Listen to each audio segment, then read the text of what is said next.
A paz do Senhor, meus irmãos, tudo bem? É um prazer estar aqui com vocês, ainda que virtualmente, né? Nós vamos começar aqui as nossas aulas, nossos encontros, né? Hoje é o nosso primeiro encontro. Nós vamos estar conversando sobre antropologia teológica, né? Esse é o tema da nossa lição. Eu quero aproveitar para fazermos uma introdução hoje, né? É um assunto muito vasto, muito denso, né? E nós pretendemos fazer os nossos encontros em aproximadamente umas 5 aulas. Talvez a gente não passe muito disso não, viu? Então vamos começar trazendo para vocês um pouquinho dessa perspectiva do que é antropologia, né? Para quem nunca ouviu falar em antropologia, a palavra antropologia ela pode ser dividida nessas duas partes, né? Antropo, que significa homem, e logos, vocês já sabem que é estudo, pensamento. Então, antropologia seria a ciência do homem, que estuda os homens, né? As suas obras, o seu comportamento, desde a sua origem até pensar sobre o seu fim, né? Vocês sabem que isso é algo que norteia o mundo, né? Pensar de onde viemos e para onde iremos, né? Então, nós temos aí, eu dividi aqui para ficar de forma mais simples, né, duas perspectivas antropológicas, uma filosófica, né, da filosofia humana, que estuda o homem do ponto de vista físico-somático, ou seja, do seu corpo, do seu intelecto, né. Essa é uma parte mais, vamos dizer assim, materialista, mais humanista, né. Também do ponto de vista histórico, da questão das suas origens, dos seus princípios. Então essa seria uma perspectiva da filosofia, né? E que a outra perspectiva, que é a que nos interessa, é a perspectiva da teologia, ou seja, a perspectiva teológica, que vai estudar o homem na sua relação com Deus. Então nós vamos pensar na origem, na vida e no destino do homem em relação a este relacionamento com Deus. Então, a perspectiva da antropologia teológica é completamente avessa à perspectiva da antropologia humanista, né? A humanista tende a deixar Deus de fora dessa história, né? Tende a pensar nas relações humanas, na cultura, e Deus fica em segundo plano quando aparece, né? Normalmente nem aparecer não aparece. Então é só para que vocês se localizem aí na questão do conhecimento em si da antropologia. Então, aqui eu tentei dividir aqui para vocês entenderem um pouquinho melhor os nossos encontros, né? Aqui tem 6 encontros, mas essas 3 últimas aulas, a quarta, a quinta e a sexta, nós vamos tentar condensar ela em apenas 2, tá? Então, hoje nós vamos falar sobre a origem do homem, ou seja, nós vamos entrar nessa questão da criação, da evolução, né? Do evolucionismo, do criacionismo. Vamos tentar trazer uma perspectiva ainda que bem reduzida, mas disso que nós vamos comentar, né? Dessas duas perspectivas, a humanística e a teológica. Na segunda aula nós vamos falar sobre a criação do homem a partir da perspectiva da antropologia teológica, né? Falar sobre o homem à imagem de Deus, né? Depois, na terceira aula, a tríplice constituição, que é o que nós acreditamos, né? O homem dividido em corpo, alma e espírito. E nas duas últimas, na quarta e na quinta, nós vamos tentar falar um pouco mais aprofundado sobre esses aspectos do corpo, do espírito e da alma. Então, só para que vocês tenham aqui uma ideia do que nós vamos conversar durante esses encontros, né?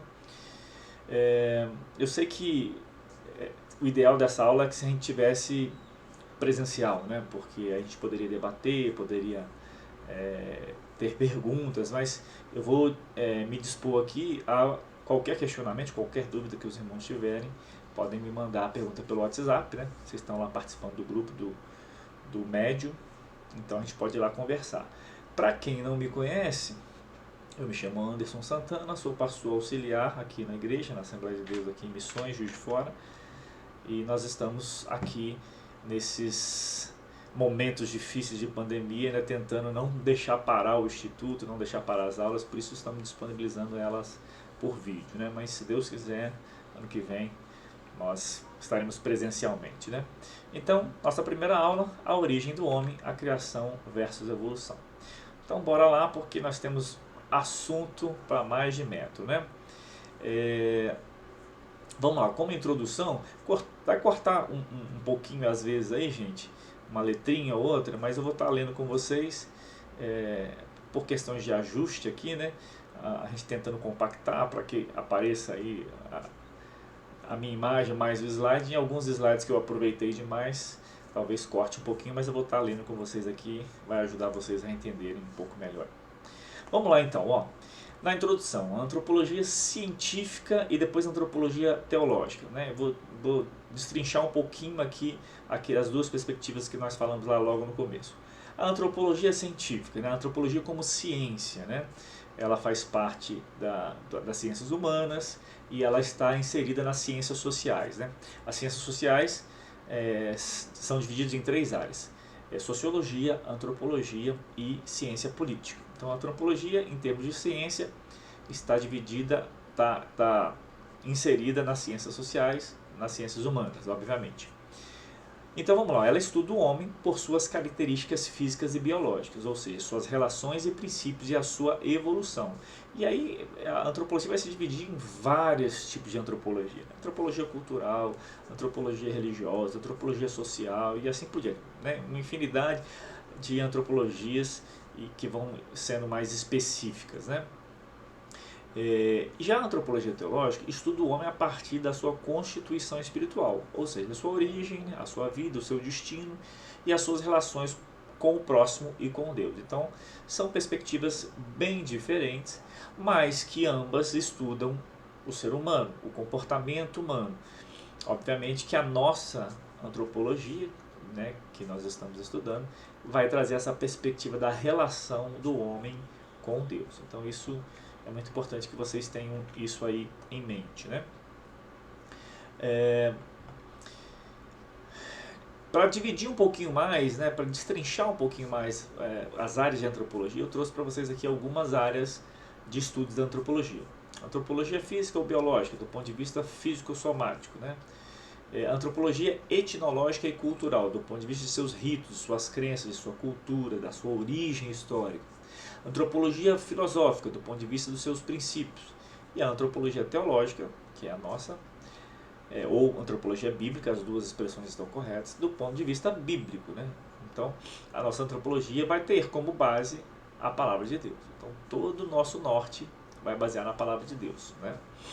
Existem outras antropologias, tá? Estou citando aqui de forma superficial, né, para a gente não se aprofundar muito nisso, mas ó, nós temos antropologia arqueológica, antropologia social, antropologia linguística, da religião e assim por diante. Ou seja, são múltiplas áreas, né, que vão se subdividindo, né, de forma a ficar mais específicas em cada área de conhecimento que estão disponíveis, e vão surgindo cada vez mais áreas de conhecimento na medida que os fenômenos sociais e antropológicos vão também aparecendo, né? Então vamos lá, vamos entender a importância da doutrina do homem, né? Por que a doutrina do homem é importante? Por que é tão importante estudarmos a antropologia na perspectiva bíblica, né?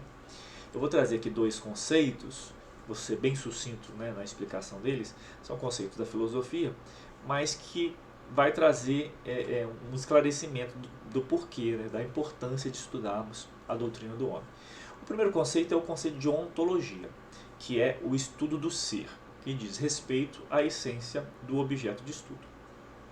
E o outro conceito, que conversa com o primeiro conceito, é epistemologia, que significa o estudo do conhecimento. Como é que eu posso conhecer um determinado objeto de estudo? Então, a ontologia vai se debruçar sobre a existência, sobre a existência do objeto em si, né? É bem filosófico isso, e a epistemologia vai se debruçar sobre como eu posso conhecer determinada tema ou determinado objeto, né? Então, resumindo aqui, ó, a ontologia seria o que é a realidade e o que não é a realidade. E a epistemologia seria como eu posso conhecer a realidade ou como eu posso me aproximar dela, interpretá-la. Então, esses dois conceitos da filosofia vão servir de base aqui para a gente entender o porquê da importância de estudarmos o homem, né? Então, é importante a gente destacar que a gente precisa estudar o homem a partir do princípio de que ele existe, né? Então, o objeto que existe, a ontologia vai se debruçar sobre a existência de determinado objeto de estudo. Então, a princípio, obviamente, né? O homem existe, estamos aqui, né? Eu aqui, vocês aí, e é por isso que é importante estudá-lo. E aí vamos pensar sobre a questão da existência, né? Hoje em dia é muito discutida a questão do existencialismo, né? Essa ênfase na existência do homem, não muito na sua essência. Então, por uma perspectiva bíblica, o que é o homem, né? Nós vamos ver várias definições do que é o homem na Bíblia, né? Então, no Salmo 8,4 diz: o que é o homem mortal para que te lembres dele? E o filho do homem para que o visites? Está lá no Salmo 8, no versículo 4. Né? Então, por a gente colocar em questão esse ponto do que é o homem, é importante nós estudarmos. Então, é importante estudar o homem para saber o que ele é e em seguida fazer o que ele seja o que deveria ser. Né? Um trocadilho aqui. Então, vamos primeiro saber o que ele é e depois pensar se o que ele é realmente é ou não o que ele deveria ser. Então, né, estamos aqui filosofando, né? Mas não tem jeito de a gente escapar desses questionamentos, dessas reflexões, não, né? Vamos então lá para os textos bíblicos, né, gente, sobre o que é o homem. Em Jó 8,9 diz o seguinte: porque nós somos de ontem e nada sabemos, porquanto nossos dias sobre a terra são como sombra. Lá em Jó também, no capítulo 14, versículo 1 e 2: o homem nascido de mulher é de poucos dias e farto de inquietação. Sai como a flor e murcha. Foge também como a sombra e não permanece. Então essas são definições aí de Jó, que também tinha uma pegada bem poética, né? No Salmo 39,5: eis que fizeste os meus dias como as palmas, o tempo da minha vida é como nada diante de si. Na verdade, todo homem, por mais firme que esteja, é totalmente vaidade. E por último, Tiago, no capítulo 4, versículo 14, diz: digo-vos que não sabeis o que acontecerá amanhã, porque o que é a vossa vida é um vapor que aparece por um pouco e depois desvanece. Então, essa definição de Tiago aqui eu acho bem interessante, porque ele diz que a nossa vida é como um vapor, né? Nós estamos aqui e de repente não estamos mais, né? Então, isso é bem interessante, porque muitas vezes a gente se sente alguma coisa, né? A gente acha que a gente é alguma coisa, a gente pensa que de fato somos alguma coisa, mas nós não somos nada, né? Nós estamos aqui hoje e amanhã nós não sabemos se estaremos novamente, né? Então, é muito interessante a gente pensar um pouquinho sobre isso. E para a gente refletir sobre isso, sobre, né, quem nós somos no universo, né? Eu trouxe essa reflexão aqui para vocês, né? Nós temos no universo aproximadamente 200 bilhões de galáxias. Nós temos aproximadamente esse cálculo, né? Eu não sei nem como é que os cientistas fazem esse cálculo. 200 bilhões de galáxias. Já pensaram sobre isso? É galáxia que não acaba mais, né? E aí, pensando nesses 200 bilhões de galáxias, nós estamos inseridos numa dessas galáxias, né? Nós estamos inseridos na Via Láctea. E a Via Láctea tem aproximadamente 200 bilhões de estrelas. Veja, de 200 bilhões de galáxias existentes, nós fazemos parte de uma delas, que é a Via Láctea. E na Via Láctea nós temos aproximadamente 100 bilhões de estrelas. E o Sol é uma dessas 100 bilhões de estrelas. Aí tem uma ilustraçãozinha aí, que nós temos o Sol, né? Uma das 100 bilhões de estrelas. E nós temos em volta do Sol 9 planetas. E a Terra é um deles, é o terceiro, para ser mais específico em termos de proximidade do Sol. Então, gente, é só para que vocês comecem a pensar, gente, olha, a Terra é um planeta dentre 9 que está em volta de uma estrela dentro de 100 bilhões de estrelas, que está inserido numa Via Láctea dentro de 200 bilhões de Via Láctea. Estão tentando entender o que eu estou querendo dizer para vocês aqui? né, quem nós somos, né? E aí, na Terra, nós temos aproximadamente 300 bilhões de espécies. E tem catalogado apenas 3 milhões de espécies, né, que estão classificadas. E nós fazemos parte de uma dessas 3 milhões de espécies classificadas. Né? Então nós temos 27 milhões de espécies não classificadas, né, que não foi catalogada, e nós somos uma espécie. E aí, dentro dessa uma espécie, nós temos mais de 7 bilhões de seres humanos. Né? Nem sei se ainda continua esse número, pode ser que tenha aumentado. E aí, existe eu e você. Então, pensa, quem é você? Quem sou eu? Diante dessa grandeza, né? Diante de tudo o que Deus fez. Então, é mais ou menos por aí que eu quero que vocês entendam quem nós somos. Né? Então, diante da criação do Senhor, da grandeza, né? Do que Deus criou, nós não somos nada, né? Absolutamente nada. Então, essa é uma reflexão que fica aí para vocês pensarem de quem de fato nós somos, né?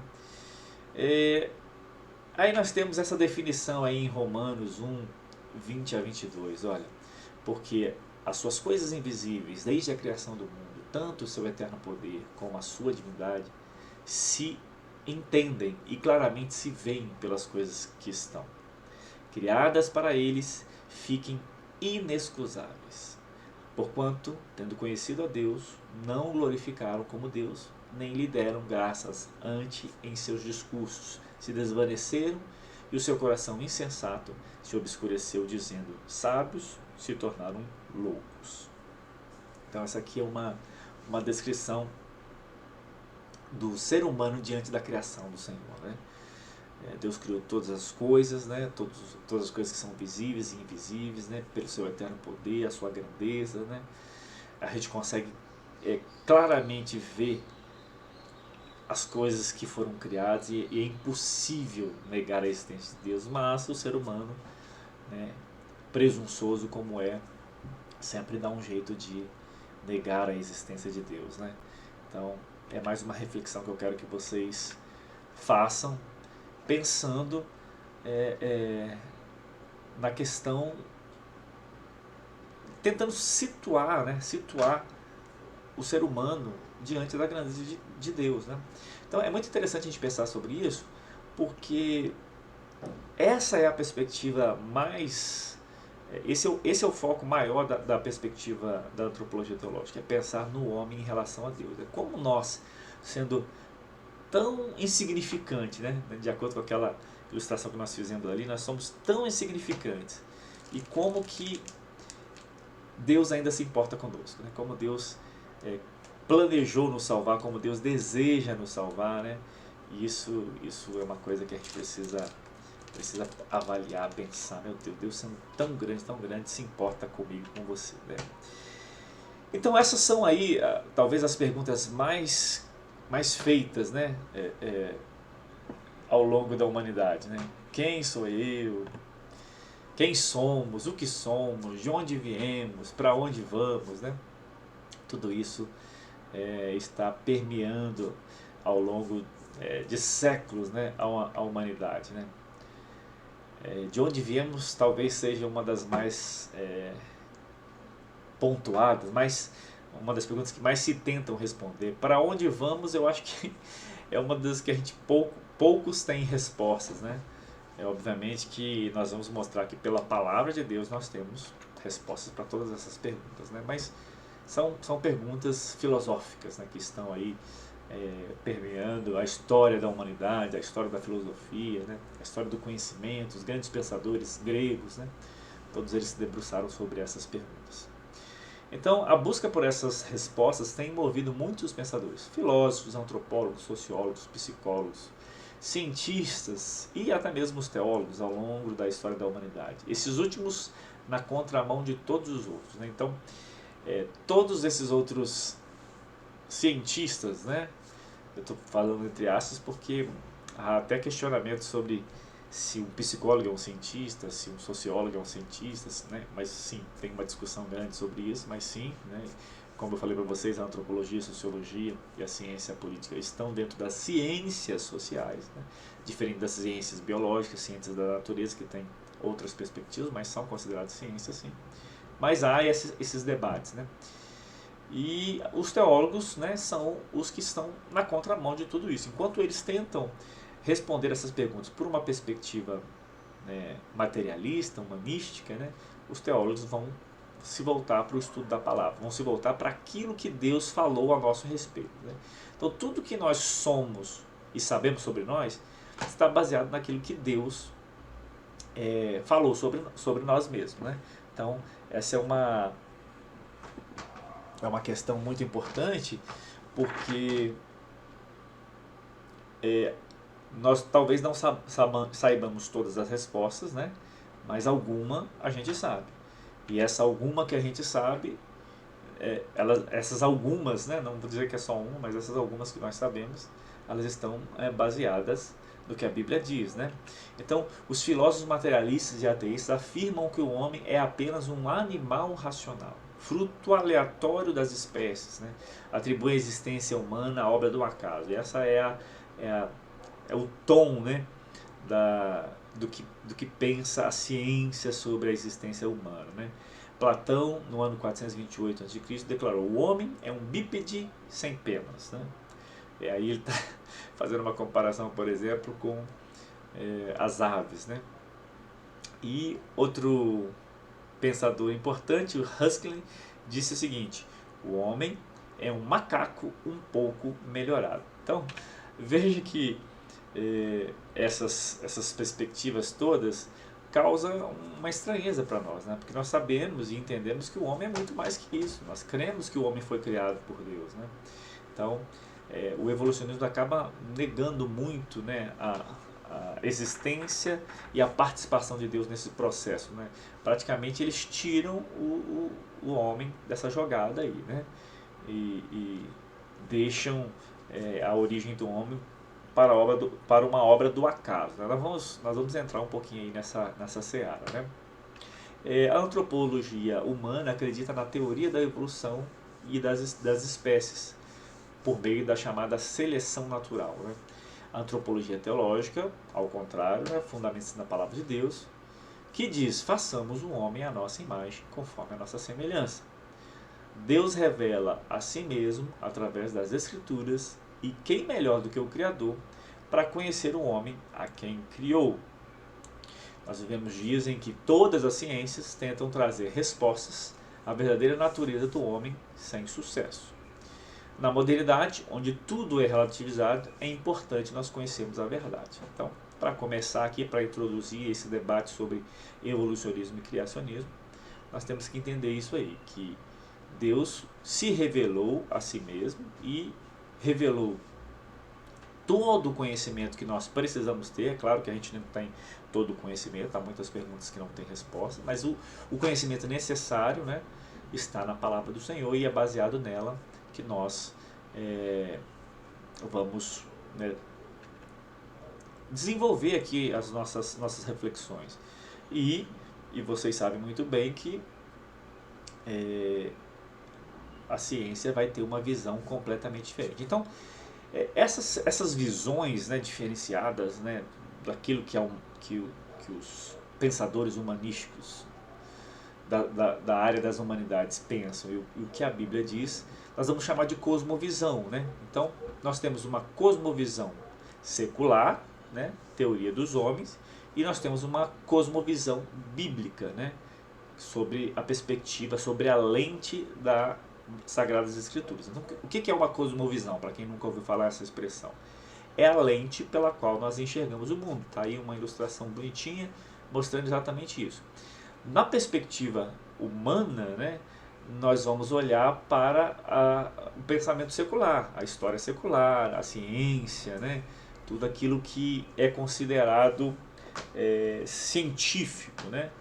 E hoje em dia, né, com essa questão da pandemia, essa coisa da ciência como uma verdade, ainda que eles não acreditem numa verdade absoluta, né, como nós acreditamos que a Bíblia é a verdade, eles não, tudo é relativizado. Mas ainda assim, né, mesmo eles acreditando que não há uma verdade absoluta, a ciência acaba tomando esse espaço como se fosse realmente uma verdade absoluta. Né? O que a ciência diz, ninguém discute, ninguém, né, contrapõe. Aí de você se tentar contrapor é, a, a, a ciência, né? Aí de você se tentar dizer que a ciência não é bem isso, que a ciência... Gente, a primeira coisa que eu aprendi quando entrei na faculdade é que a ciência é uma verdade provisória, né? A ciência não é uma verdade fechada. Um cientista desenvolve uma teoria científica, tenta provar até que ela se torne uma lei científica, aí vem um outro cientista e vai e desfaz, né, ou contrapõe, ou de fato nega aquela verdade que até pouco tempo era o que todo mundo acreditava, porque era ciência, porque foi provado. Aí vem outro cientista e prova que não é bem assim, que é outra coisa. Né? Eu sempre brinco em relação ao Fantástico. Apesar que há muitos anos eu não assisto Fantástico, mas eu me lembro que durante muito tempo o Fantástico tinha umas reportagens sobre alimentos, né? Aí passava um tempo, aparecia o ovo faz muito bem para a saúde, por isso, propriedades do ovo. Aí daqui a pouco passava alguns anos, não, o ovo é condenado, pesquisas mostram que o ovo pode causar essa e essa, ou seja, né? A mesma ciência que diz que uma coisa é legal e que é para fazer isso, é a mesma que diz não é para fazer isso não, porque descobriu que... Então, veja, a ciência é uma verdade temporal, provisória, até que outro cientista venha e traga, né, outro conhecimento. Então aqui para a gente se aprofundar um pouquinho mais nas teorias que envolve aí a crença de que o homem, a origem do homem é por acaso, não dá para a gente fugir de alguns teóricos, né? Darwin talvez seja o mais conhecido, mas houveram outros teóricos que desenvolveram sobre isso. Então, vamos lá, sobre a origem do homem na perspectiva do evolucionismo. Depois nós vamos trazer a perspectiva do criacionismo. Mas na perspectiva do evolucionismo, nós vamos apresentar alguns dos principais teóricos. Jean-Baptiste Lamarck é um dos teóricos, muito cientistas, né, conhecidos, né? Ele é de 1744, morreu em 1829, e ele vai desenvolver a teoria dos caracteres adquiridos. Então, resumidamente, o que ele diz? Através da comparação de seres vivos, observou semelhanças estruturais entre diferentes animais, deduzindo a existência de um modelo inicial do qual deu origem a todas as espécies. Então, como ele percebeu semelhanças estruturais em várias espécies de animais, ele entende que houve um modelo inicial que deu origem a todas as espécies. Né? Então, quando a gente fala que o homem veio do macaco, de forma um pouco jocosa até, né?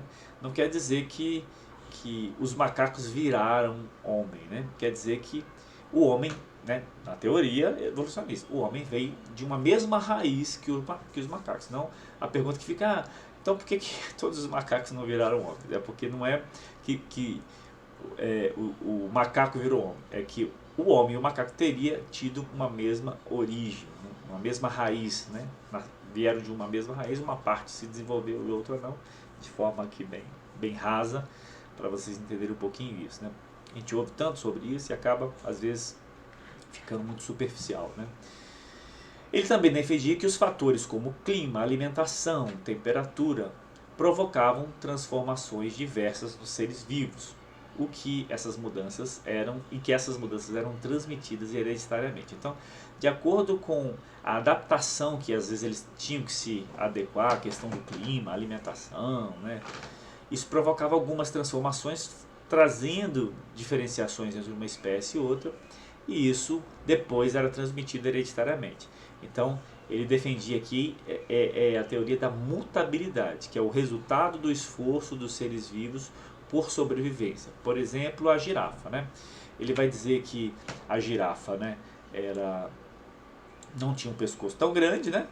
Ela tinha um pescoço relativamente pequeno e que, como foi ficando escasso, né, o alimento, né, vamos dizer assim, nos lugares mais baixos, ela teve que começar a se alimentar nos lugares mais altos. E por isso, por essa necessidade de alimentação, ela se adaptou e houve um alongamento do pescoço. Então, basicamente essa é a teoria lá do Lamarck.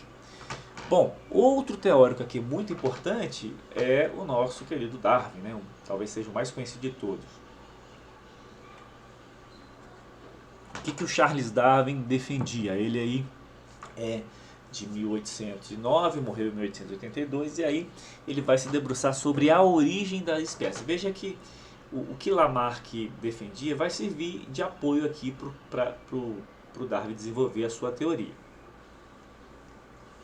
Então, ele retoma as ideias de Lamarck, né, substituindo a luta pela sobrevivência, né, a questão da seleção natural, e ao invés da ação do meio. Então, enquanto Lamarck defendia que o meio é que fazia ter essa promoção de mudanças, de transformação, de mutabilidade, de adaptação, Darwin não entende que é o meio, não. Darwin entende que é a luta pela sobrevivência, né? A seleção natural, ou seja, os mais fortes sobreviveriam enquanto os mais fracos iam ficando pelo caminho. Então, com isso você ia ter um desenvolvimento, né? Uma evolução da espécie. E esses assuntos sempre retomados, por exemplo, nesse período de pandemia, muita gente falou sobre isso.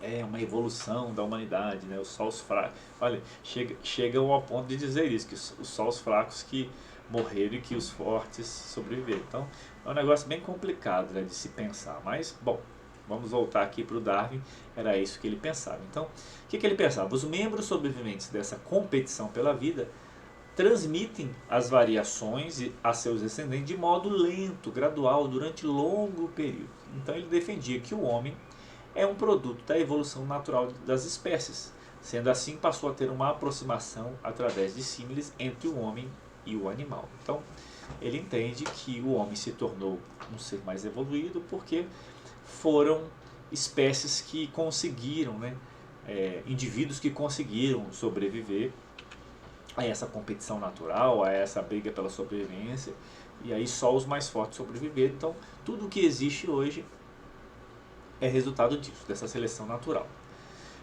Então, vamos pensar um pouquinho sobre a teoria da evolução. Em oposição à criação, essa teoria afirma que todas as formas de vida tiveram uma origem em uma só.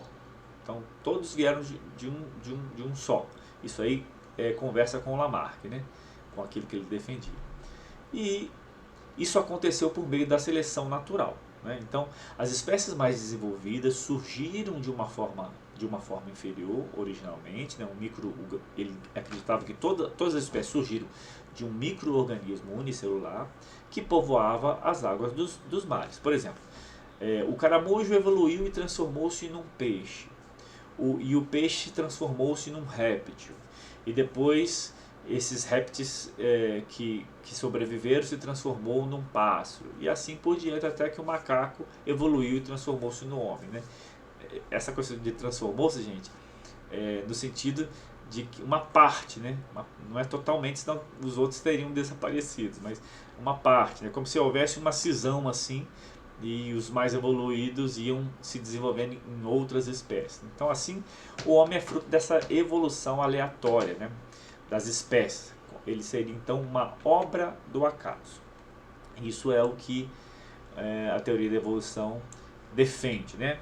Então, ela sugere que a vida tenha surgido espontaneamente por meio de processos naturais e que todas as formas de vidas encontradas hoje tiveram sua origem numa forma primitiva, ou seja, todas as formas de vida compartilhavam de um ancestral comum. Então esse é o ponto principal, tá, gente? De que todas as formas de vida, né, originaram de uma forma primitiva comum.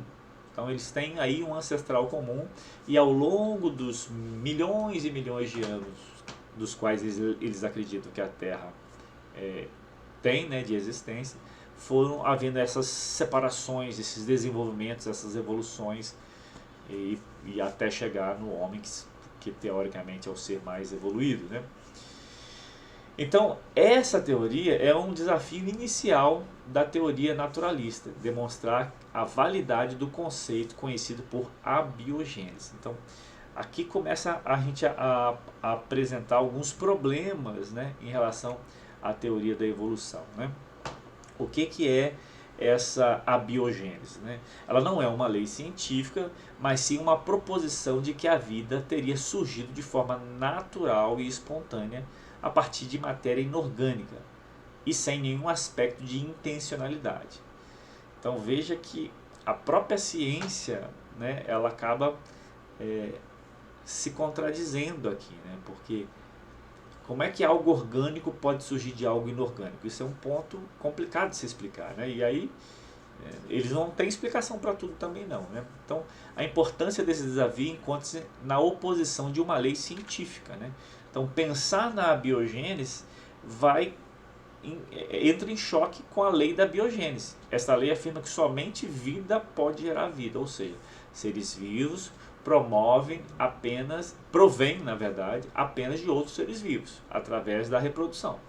Louis Pasteur, conhecido cientista francês do século XIX, demonstrou que seres vivos não se formam diretamente a partir de materiais não vivos, como propõe a geração espontânea. Então, não dá para surgir vida do acaso. Vida só surge de outra vida. Então, veja que aqui a gente começa a ter alguns questionamentos sobre a teoria da evolução, né?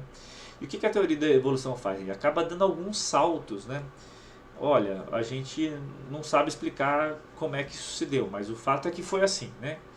Então, aquilo que a gente falou no começo, que a ciência é tido como a verdade absoluta, né? Ainda que eles não creem na verdade absoluta, mas eles acabam impondo ela como uma verdade absoluta, acaba se contrapondo ao que algumas teorias ditas científicas propõem, que é o caso aí da teoria da evolução. Então vamos entender um pouquinho mais a teoria da evolução. Ó, o que eles dizem? Que em tempos muito remotos surgiram a matéria e a força. Veja, dois elementos importantes aí. Surgiu a matéria e a força. Como e quando surgiu? Como é que surgiu a matéria e a força? Quando surgiu? Não, eles não sabem.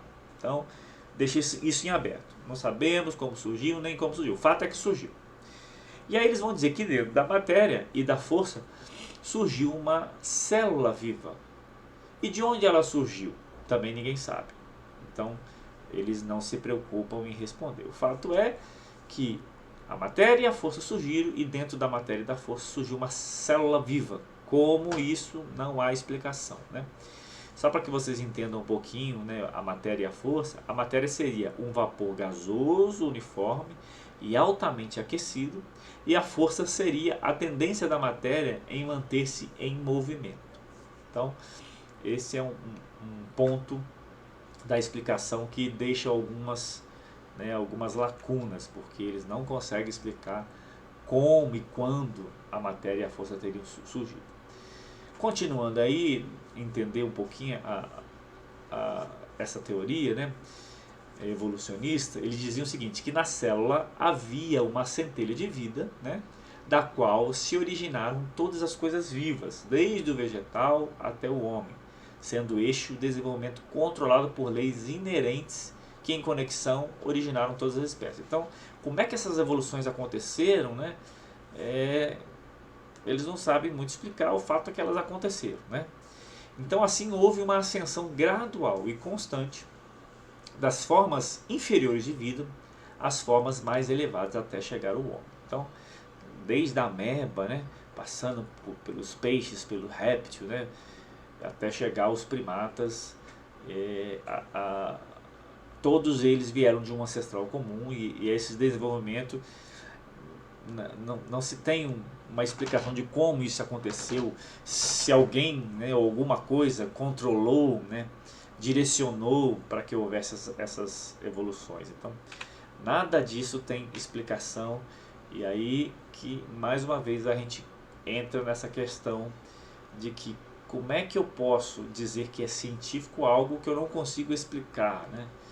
E aí talvez, para você acreditar na teoria da evolução, você tem que ter mais fé do que para acreditar no criacionismo. O criacionismo não pretende ser uma ciência, né? A gente apenas crê na palavra de Deus. E a palavra de Deus diz que Deus criou todas as coisas. Então, se eu preciso de fé para acreditar na palavra de Deus, eu afirmo que de igual modo eu preciso de fé para acreditar no evolucionismo, que as coisas surgiram assim, sem nenhum arquiteto, né? sem ninguém interferir ou direcionar ou projetar, né? Então vamos lá, ó. Em Salmo 92 diz: Antes que os montes nascessem, ou que tu formaste a terra e o mundo, mesmo de eternidade a eternidade, tu és Deus. Então Deus é eterno, né? Deus existe antes de todas as coisas. E aí fica a pergunta: não seria necessário o poder de um ser supremo para criar a matéria e a força com toda a sua suposta capacidade para desenvolvimento, diversificação, como para criar os elementos separados, né, as plantas e os animais? Né? Será que não é plausível pensarmos nisso? Né? A narrativa do Gênesis é plenamente razoável e científica. E não existe mais fé do que não exige mais fé do que exige a teoria da evolução. Então, é mais lógico, né, mais razoável crer que houve um ser supremo que criou todas as coisas do que achar que essas coisas aconteceram tudo de forma aleatória, né? Tem um exemplo que eu acho muito interessante, que um cientista cristão uma vez explicou, que eu achei muito interessante a ilustração dele. Esqueci agora o nome dele, mas depois, se eu lembrar, eu vou falar para vocês. Ele dizia o seguinte, que a teoria da evolução e o criacionismo pode ser ilustrado da seguinte forma. Por exemplo, um bolo de chocolate. A gente pode dizer que ele foi feito de duas formas. A primeira forma seria o seguinte: uma pessoa fez uma compra e pediu para que fosse entregue na sua casa. E aí o caminhão veio trazer as compras, e quando chegou na rua, uma determinada rua, houve um acidente, né? Um buraco muito grande na pista fez com que o caminhão, né, se desviasse, e aí ele descontrolou e ele capotou. E aí durante aqueles giros da capotagem, né, abriu-se, né, um pacote de farinha, né, e abriu-se um pacote de chocolate, e abriu-se açúcar, e os ovos voaram, né, e tinha uma vasilha plástica que lá tinha sido comprada, e caiu uma porção de farinha ali naquela vasilha, uma porção de chocolate ali, uma porção de fermento, uma porção de ovo, de margarina, e aquilo foi se misturando na medida que o caminhão capotava, e foi girando, e quando o caminhão parou, ele explodiu e pegou fogo. E quando os bombeiros vieram, né, para apagar aquele incêndio, eles apagaram o incêndio, e quando eles foram mexer nos destroços, o que tinha lá entre os destroços do caminhão? Um bolo de chocolate. Então, esse bombeiro pensou: por que eu vou dar com esse bolo? Eu vou deixar com um vizinho aqui. Aí entregou para um vizinho, e quando, né, os familiares chegaram em casa, estava lá aquele bolo de chocolate maravilhoso. E a outra possibilidade é alguém pegou uma receita, né? Tanto de farinha, tanto de chocolate, tantos ovos, bateu, ligou o forno na temperatura certa, deixou ele lá no tempo certo, e aquele bolo saiu lá de acordo com aquilo que a pessoa tinha projetado. O que faz mais sentido, gente?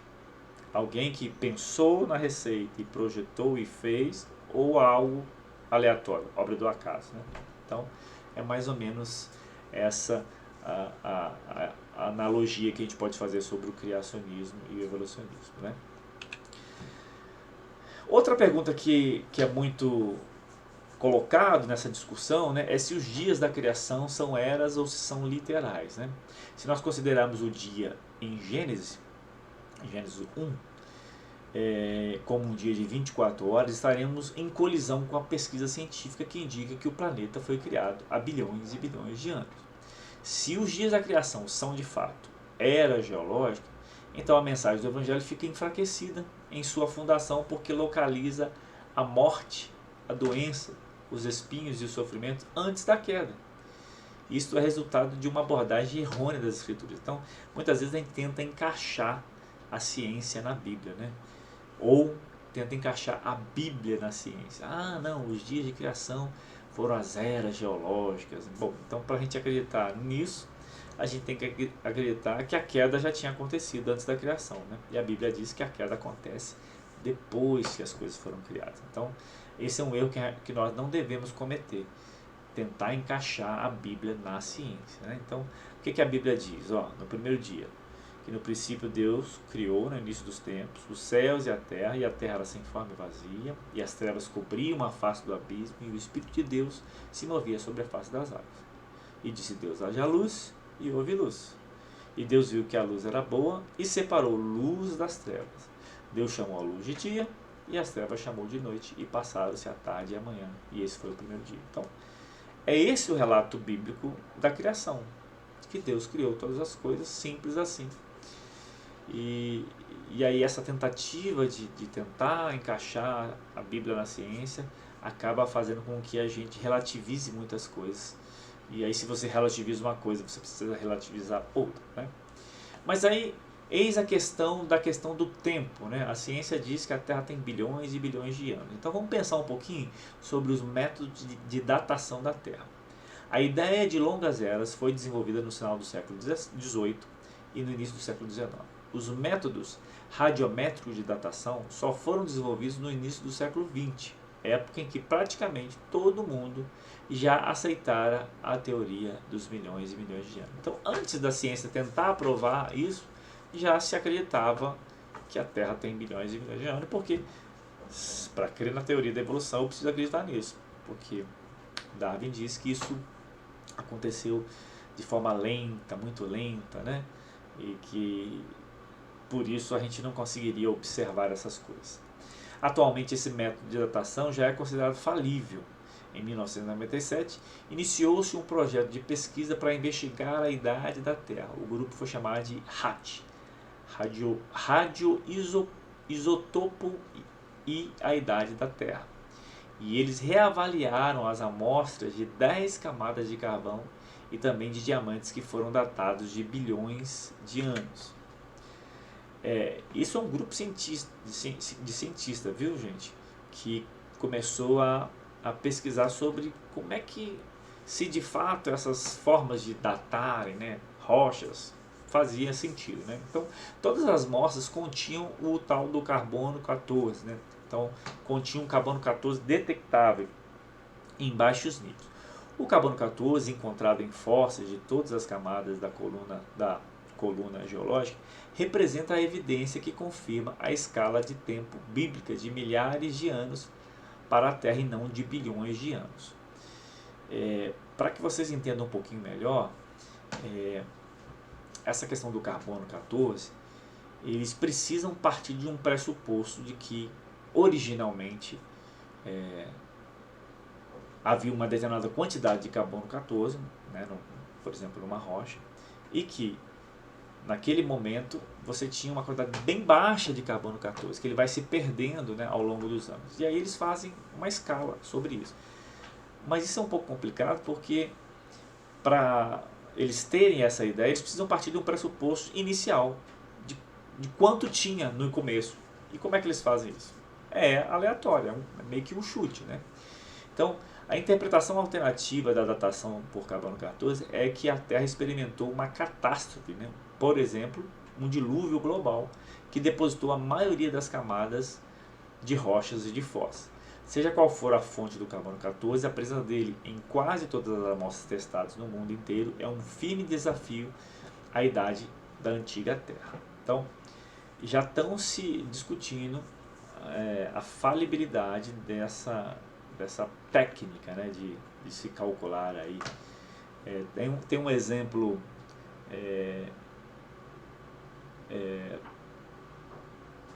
que eles apresentaram, acho até que está aqui no slide, se não tiver eu vou comentar com vocês, mas está aqui sim, ó. Agora a datação por carbono 14 está firmemente do lado da percepção da história de uma Terra jovem, ou seja, em vez da Terra ter milhões e milhões de anos, ela teria alguns milhares de anos, né?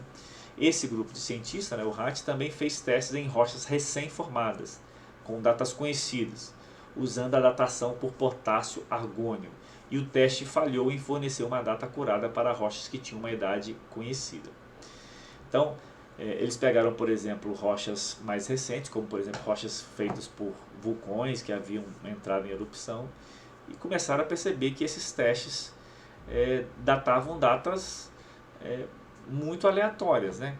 Então, em cada caso, a idade das rochas foi muitíssimo aumentada. Um dos casos, a idade da rocha era de 70 anos e ela foi datada em 0,27 a 3 milhões de anos. Veja que a variação, né, 0,27, que não chega nem a meio milhão, até 3 milhões, é uma variação muito grande. E como era uma rocha já conhecida, pelo cálculo que eles, né, faziam, né, ou pelo carbono 14 ou pelo potássio, essa rocha que tinha uma data conhecida, teve uma datação muito longa, muito aumentada. Então eles começaram a perceber que não é bem assim, essa questão de datação de rocha não é tão certa assim não, há muitas incógnitas sobre isso, né? Mas resumindo, se os primeiros capítulos de Gênesis não são a história verdadeira, ao pé da letra, né? Se a criação, né, lá em Gênesis é tida como um mito, então a fé no restante da Bíblia fica abalada, né, incluindo os ensinamentos sobre salvação e sobre a moralidade. Então, se eu relativizo uma parte da Bíblia para tentar encaixar a Bíblia no que a ciência, entre aspas, afirma, eu tenho que relativizar todas as coisas. Então, isso é muito perigoso.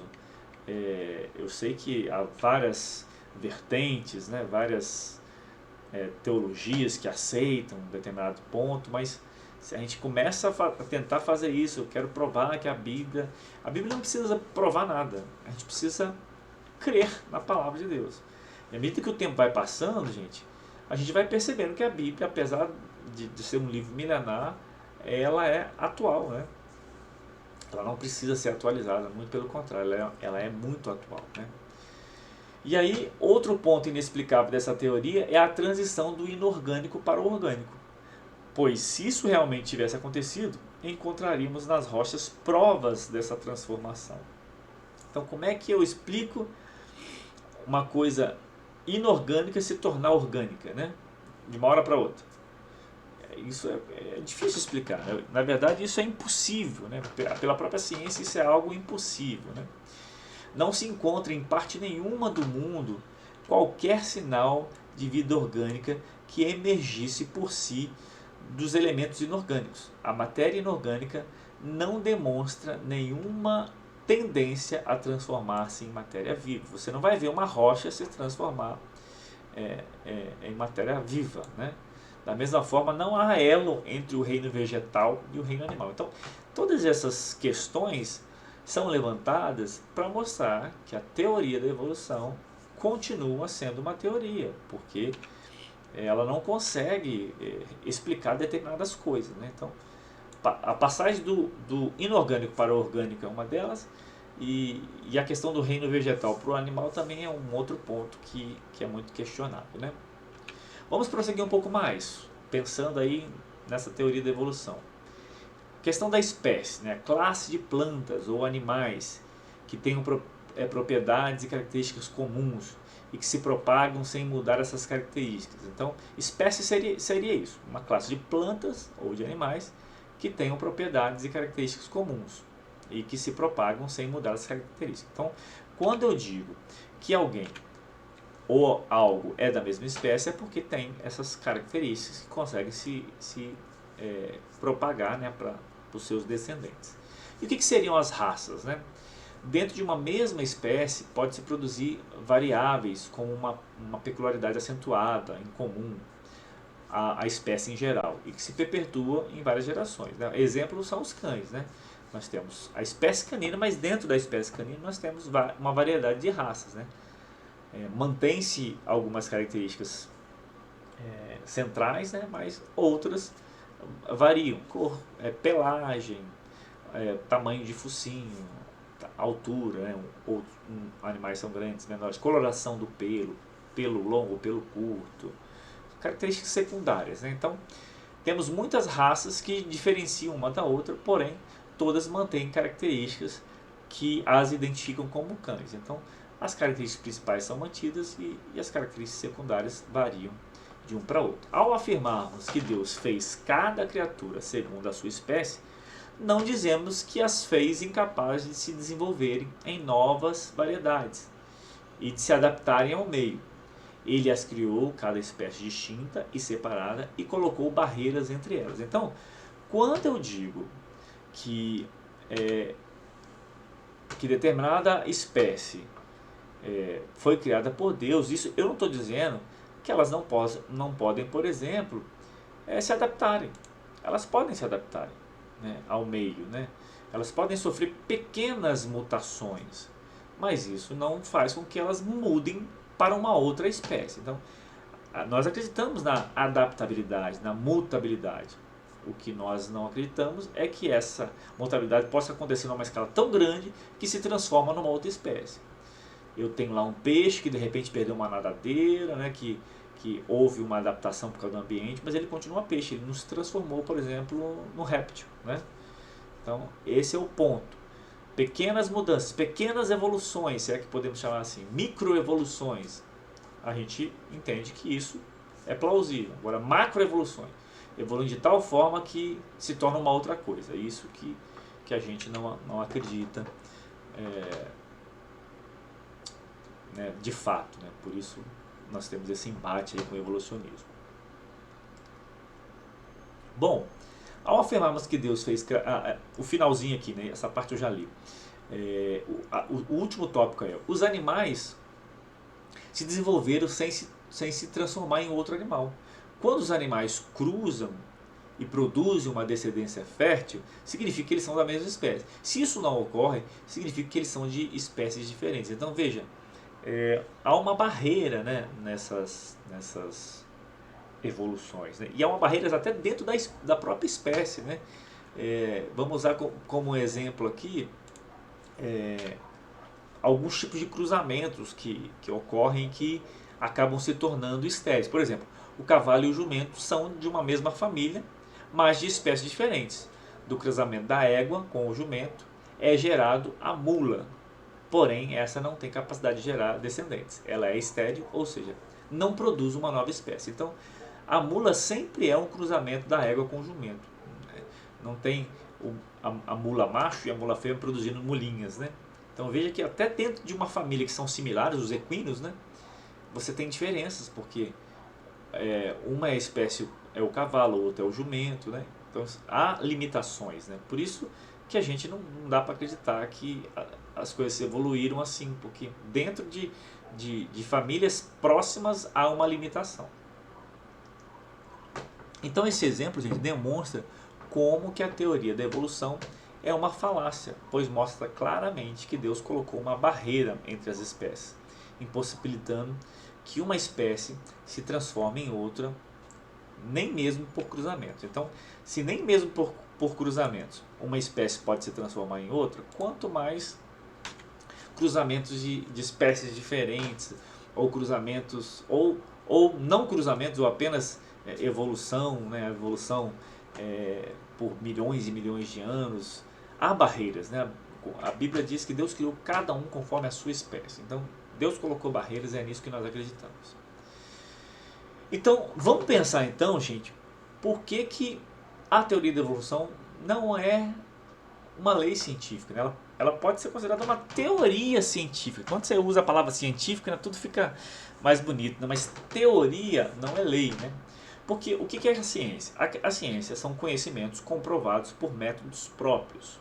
Os principais métodos são a observação, a experimentação e a repetição. Veja, se você acredita no Big Bang, né, né, a força e a matéria, né, produziram uma centelha de vida, como é que se acredita nisso? Como é que isso pode ser comprovado cientificamente? Teve observação? Não. Teve experimentação? Não. Teve repetição? Não. Então, como é que pode ser ciência, né? Veja que a própria ciência contradiz aquilo que é considerado ciência, a evolução.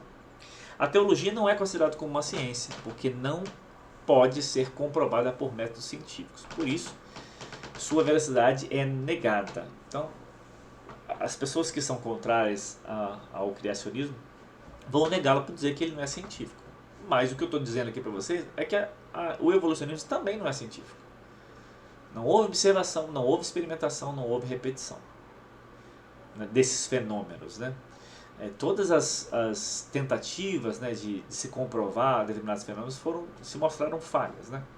Os darwinistas afirmam que a evolução da matéria é um processo tão lento que não pode ser observado e muito menos repetido. Então, aqui ele mesmo já diz que não dá para comprovar porque é tão lento, que ele acaba não acontecendo. Aqui é um esqueminha, né, de como é o método científico, né? A observação da natureza, né? Aí tem um pensamento indutivo, aí você cria uma hipótese, a crença de que talvez seja ou não verdadeira, aí você precisa provar que essa hipótese ela é verdadeira através de experimentos, né? E aí você usa o pensamento dedutivo, você cria um modelo, cria uma teoria, e aí você tenta reproduzir aquilo, tenta provar que aquela sua hipótese é realmente verdadeira. Quando você consegue fazer isso, ela se torna uma lei. Mas quando você não consegue, ela não pode ser considerada uma lei científica. E é o caso aí da teoria da evolução. Então, o mesmo caso se aplica para a teoria do Big Bang, na qual se afirma que há bilhões e bilhões de anos atrás houve uma explosão que originou todos os universos. Essa teoria é improvável, pois não está baseada nos métodos científicos. Pois ela não foi observada por ninguém. E sendo assim, né, o primeiro ponto é a observação. Para que você crie, você precisa observar. E você não estava lá para ver, então, né? Aí é muitos pressupostos. Eu acho, mas e aí? Você observou? De onde você tirou isso? Eis a questão. Então, apesar das inúmeras tentativas de comprová-la, a teoria da evolução continua sendo uma teoria.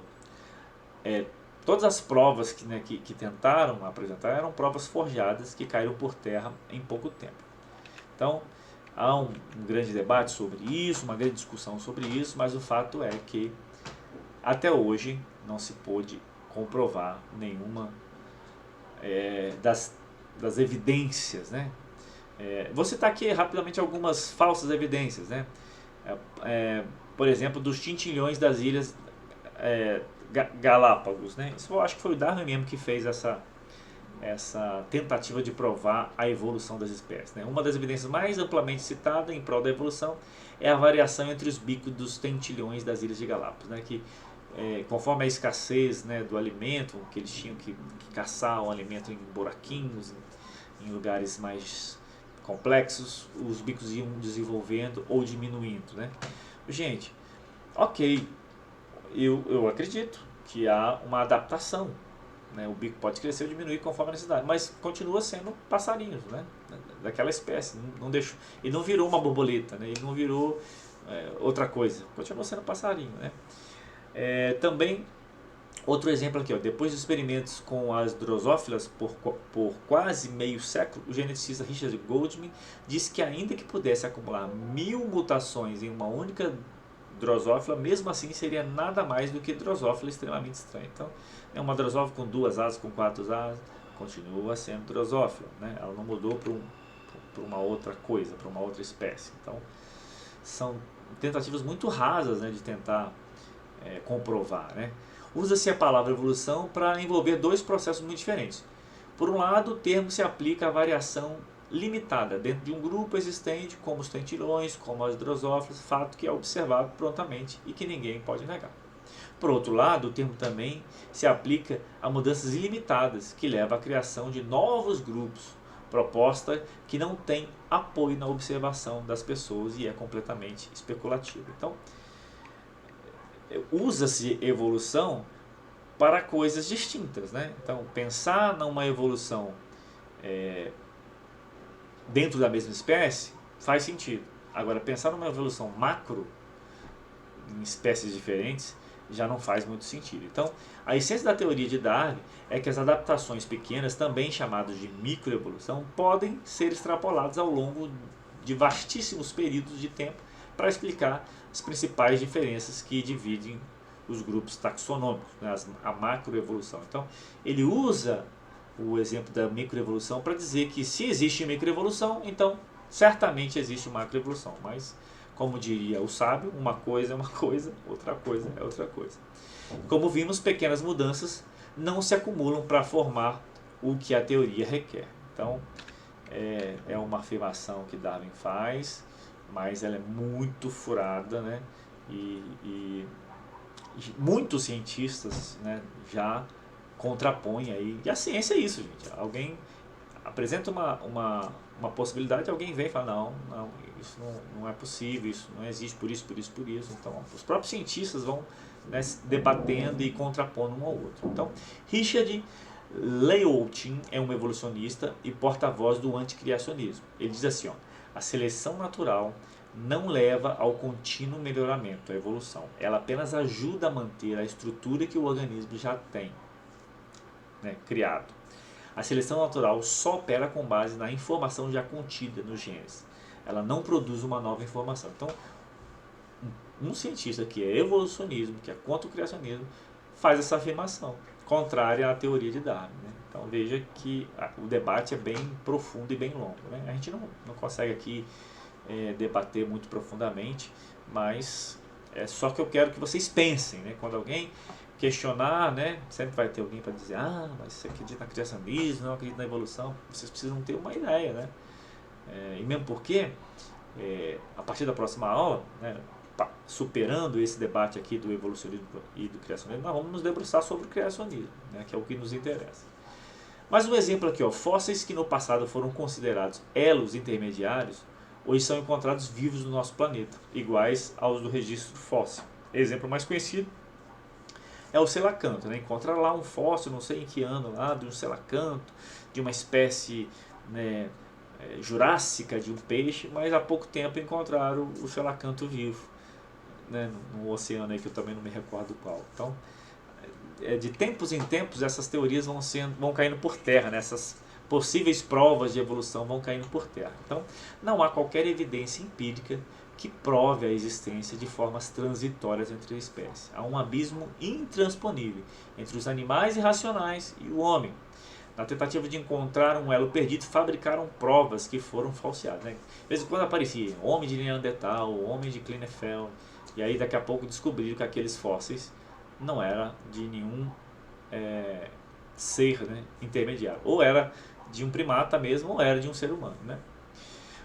O renomado químico e cientista, professor Virchow, afirma: temos que reconhecer que não existe nenhuma prova fóssil de um tipo inferior do homem. Então, até hoje não conseguiram encontrar o elo perdido, né? Aquele ser que está ali no meio do caminho. Não é nem macaco e nem é o homem como é hoje. Ele estaria ali no meio do caminho. Até hoje eles não conseguiram encontrar provas, né, fósseis para comprovar isso. Então, toda a teoria da evolução está fundamentada na afirmação de que a vida surgiu por acaso, de forma espontânea. Porém, nenhum cientista conseguiu explicar como isso se deu. Todos os argumentos dos evolucionistas são meras suposições. As conclusões seguem aparências e não leis científicas. Mesmo assim, essa teoria ganhou aceitação e tem grande prestígio nas universidades e é aplicada na maioria das escolas e instituições de ensino. Uma mentira repetida muitas vezes torna-se verdade. Então, infelizmente, a teoria da evolução é tida, né, como verdadeira, né? Ainda que não se conseguiu provar, ainda que não é possível comprovar cientificamente, ela é tida como verdade e ponto final. Se você tentar questionar, você agora tem uma palavra popular, você é chamado de negacionista. Você está negando a natureza, a ciência. Só que nós estamos aqui conversando sobre o que é comprovado cientificamente. Aqui tem umas outras teorias interessantes também, por exemplo, a teoria da verificabilidade, que foi desenvolvida no ciclo de Viena. Só as informações feitas a partir de observações poderiam ser consideradas verdadeiras. Os enunciados que não pudessem ser examinados a partir da verificação empírica não tinham significação e, portanto, deveriam ser desconsiderados como ciência. Então, veja que o princípio da verificabilidade já bota fora a teoria da evolução. Outro princípio importante aqui da ciência que foi desenvolvido por Karl Popper, a falseabilidade. Em vez de buscar a verificação para provar que uma teoria era verdadeira, Popper se preocupava em provar que ela era falsa. Dizer que uma teoria científica deve ser falseável empiricamente significa dizer que uma teoria científica deve oferecer a possibilidade de refutação. E, se refutadas, não deverão ser consideradas. Então, esse princípio de falseabilidade também pega bem aí a questão da teoria da evolução. As teorias que não oferecem possibilidade de serem refutadas por meio de experiência devem ser consideradas como mitos, não como ciência. Então, se eu não consigo Se não há a possibilidade de refutar uma determinada teoria, eu nem considero ela ciência, eu considero ela mito. E aí, né, pega para valer a questão da teoria da evolução, né? Bom, nós já estamos finalizando aqui, né? Eu quero finalizar aqui, estamos nos últimos slides, ou o último, se eu não me engano. Deixa eu verificar aqui se é o último slide. Não, são os dois últimos, né? Ainda não é o último, mas são os dois últimos. Esses últimos slides aqui que eu quero apresentar para vocês são leis científicas, né? Leis científicas comprovadas cientificamente pelos métodos científicos. E essas leis científicas, elas vão contradizer, assim, vão bater de frente com a teoria da evolução. Vamos lá, vamos a elas. 4 importantes leis científicas. A lei da biogênese diz o seguinte: um organismo vivo só pode ser gerado por outro semelhante. A matéria inanimada não pode gerar seres vivos, nem o inorgânico produzir o orgânico, né? Essa lei a gente já tinha, né, passado por ela rapidamente lá. Então, gente, só um ser animado pode gerar um ser vivo. Um ser inanimado não pode gerar. Então, como é que se explica essa mutação entre matéria inanimada com matéria animada, né? Isso é impossível. Pela ciência, pela lei da biogênese, é impossível. A primeira lei da termodinâmica, olha o que ela diz. A lei da conservação da energia. A energia não pode ser criada nem destruída. A quantidade total de energia no universo é sempre a mesma, podendo apresentar-se em formas diferentes. Então, como é que surgiu, de repente, a energia? Sendo que a lei da termodinâmica diz que a energia não pode ser aumentada nem destruída. Sempre existiu. O que existe hoje sempre existiu, né? Então, olha como a lei da termodinâmica bate também aí um pouco nessa questão do Big Bang. A segunda lei da termodinâmica diz assim, ó, é a lei da entropia.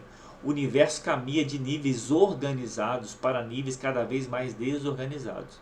Toda a natureza está em descendência. Então, isso aqui é super importante, né?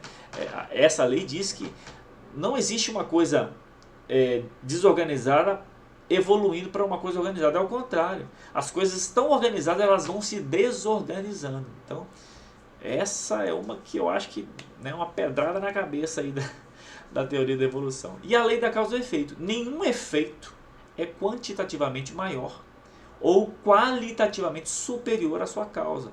Algo fabricado não pode superar quem criou. Então, não dá para você pensar que uma coisa, né, inferior gera uma coisa superior, né? Então, isso é impossível. Então, essa lei da causa e efeito também é uma lei que contrapõe a teoria da evolução. Então, essas 4 leis aí, só para a gente pincelar que a própria ciência contradiz a teoria da evolução. E aí, para a gente finalizar, 4 cientistas importantes vão dizer coisas importantes. Por exemplo, Albert Einstein. Ele vai dizer que o universo revela uma inteligência de tal superioridade que ofusca toda a inteligência humana. Como cientistas, aí eu estou partindo para outra leitura aqui, Jonathan Wells, que é PhD em Biologia Molecular. Como cientistas, não é nosso trabalho forçar as evidências em uma teoria que simplesmente não se encaixa. Por isso eu não tenho nenhum desejo ou razão em manter a teoria de Darwin. Então, ele aqui já vai direto ao ponto.